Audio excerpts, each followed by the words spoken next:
Hi, my name is Jonathan Hilberg. I'm an electronics editor here at Reviewed, and today I'm going to be reviewing the Retroid Pocket 3 Plus.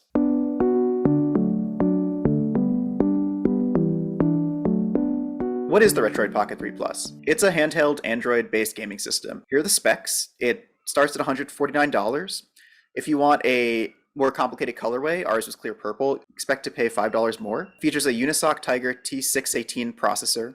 It features a Mali G52 MC2 GPU, 4 gigabytes of LPDDR4X RAM, 128 gigabytes of built-in storage, 4500 milliamp hour battery, features Bluetooth 5.0, dual band Wi-Fi, a 3.5 millimeter headphone jack, USB-C in, and mini HDMI out, so you can actually connect your handheld to the TV and play games off of it that way. It runs Android 11, and the big draw for me here is the 4.7-inch 1334 by 750 pixels, so that's 16 by 9, 60 hertz IPS touchscreen, and that gets all the way up to 450 nits, which is bright enough to play outdoors. It's only 7.27 inches long, 3.2 inches tall, and less than an inch thick at its thickest point. That's about the same size as a Switch Lite, but a little shorter. It only weighs 8.28 ounces, and it comes preloaded with emulators, game streaming apps, included screen protector, has great haptic feedback, and a micro SD card slot if you do want to up that storage. So what we like about the Retroid Pocket 3 Plus is top of my list is the build quality. There were a lot of issues with the Pocket 2 Plus that the Pocket 3 really addresses. On the surface, it looks suspiciously similar to a Nintendo Switch Lite. Apart from the smaller size and left thumbstick placement, they're nearly identical. The switch to a widescreen layout coming from that 4x3 Retroid Pocket 2 Plus is a really welcome one that addresses most of the issues I had. So the Pocket 3 Plus features the same layout and screen as the Pocket 3, and that's 2 short full thumbsticks, none of those sort of in-between sliding sticks. These are full joysticks, and you can actually click these for L3 and R3 functionality, a D-pad on the left side above the stick, and because it is much wider than the Pocket 2 Plus, but the screen is larger, Retroid has done away with the clunky sort of chin area under the screen. They've also moved the volume and home buttons right under where your left and right index fingers rest while playing next to the triggers, but they're stiff enough that I never accidentally hit them. While the face buttons on our Retroid Pocket 2 Plus test unit had sort of a jagged, crusty feeling to them, and I sometimes missed time-sensitive jumps, that isn't the case here. I honestly like the feel of the Retroid Pocket 3 Plus face buttons like way more than my Steam Deck, way more than my Nintendo Switch, or any game controller I own. The only sticking point, in my opinion, is the D-pad.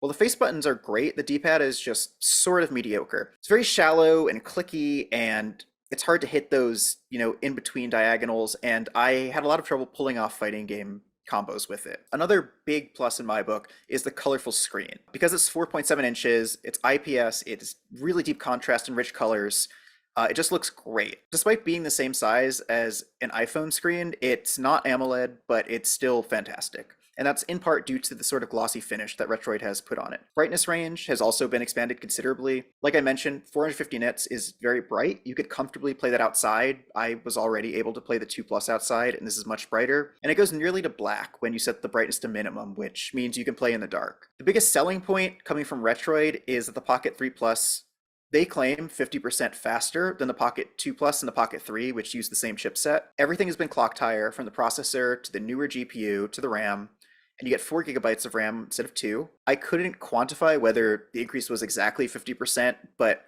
you will absolutely notice a difference. At $149, you can play everything from PlayStation 2 to GameCube to Wii to some Switch games.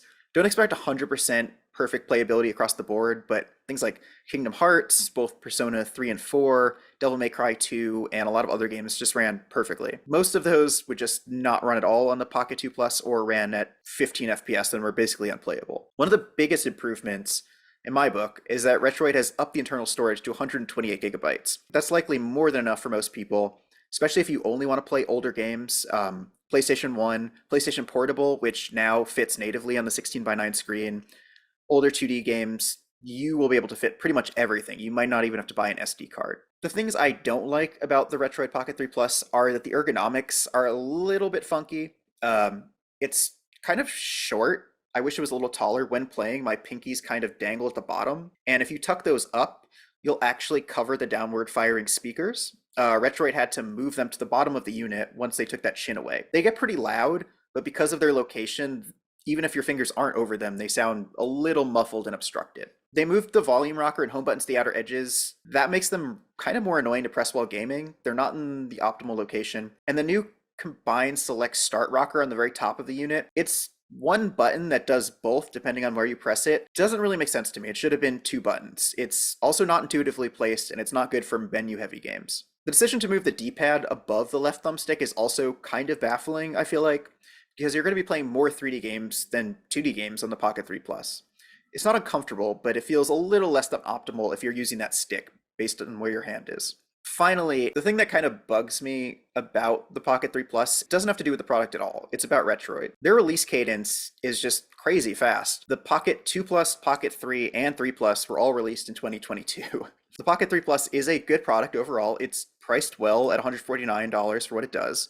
And it's clear that the company cares about attention to detail. They listen to feedback from Reddit and, tech influencers and social media. But at the same time, if you buy one, do not be surprised that the Retroid Pocket 4 or 4 Plus comes out either this year or next. They might be in a different price tier, but if you're someone who, has product FOMO and always has to have the newest product, then you might feel a little left out. So overall, pros are the build quality is much better than the older models. They really listen to feedback and address those issues and improve the colorways options as well. The screen is just really, really good. It looks fantastic, especially the pixel density. And the performance, this is like their best performing device to date. It's just great, especially for the price. And the cons are that the ergonomics, again, a little bit weird, a little bit unoptimized, not my favorite. And Retroid just keeps releasing new devices, so this one might be outdated soon. Should you buy the Retroid Pocket 3 Plus?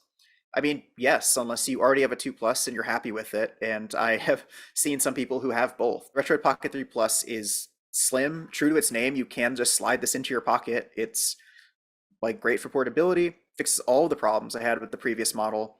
The larger and more vibrant screen is also large enough to handle game streaming, which you couldn't really do on the 2 Plus just because of how small it was. You might have an issue with text-heavier games, but overall, I didn't have an issue streaming over GeForce Now or from my own home gaming PC. Battery life is also good at 5 to 7 hours, depending on what you're playing and how intense it is. The main issue here is price and where the Pocket 3 Plus slots into the landscape. At $150, it is more than the Pocket 2 Plus, and it is more than a used Switch Lite. If you're looking to buy a single gaming handheld, a Switch Lite, which is only $50 more new, might be a better option, but you will have to pay for the games, and you're locked into that ecosystem. But if you're looking for a capable gaming handheld that costs about $150, that can run everything from NES up to GameCube games, and sometimes even beyond that, the Pocket 3 Plus is your best option. For the full review, go to review.usatoday.com, and thank you for watching.